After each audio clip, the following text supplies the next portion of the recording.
standing by with that. Yeah, that's one of the districts we've been closely watching. The Kent Education Association saying right now that they have a tentative agreement. They posted that on Facebook within the last 20 minutes. This is a district we've been keeping a very close eye on.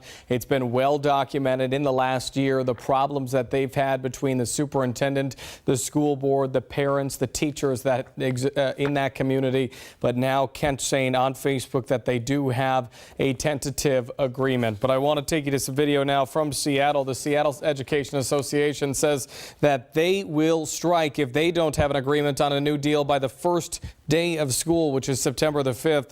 Their union represents more than 5,000 teachers and staff in the Seattle Public Schools.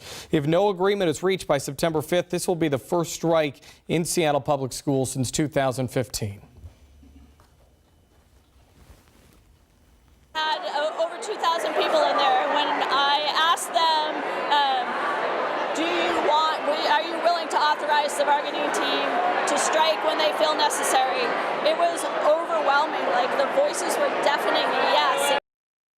One other place we're keeping a close eye on is a little bit further to the south, Tacoma and Puyallup. Those are two districts that do not have deals in place. School set to start in Tacoma September the 6th. If they strike, it will be Tacoma's first strike since 2011. But some of the major districts in this state right now still with negotiations ongoing. But the big news for the Kent community, parents there, again, it's a tentative agreement.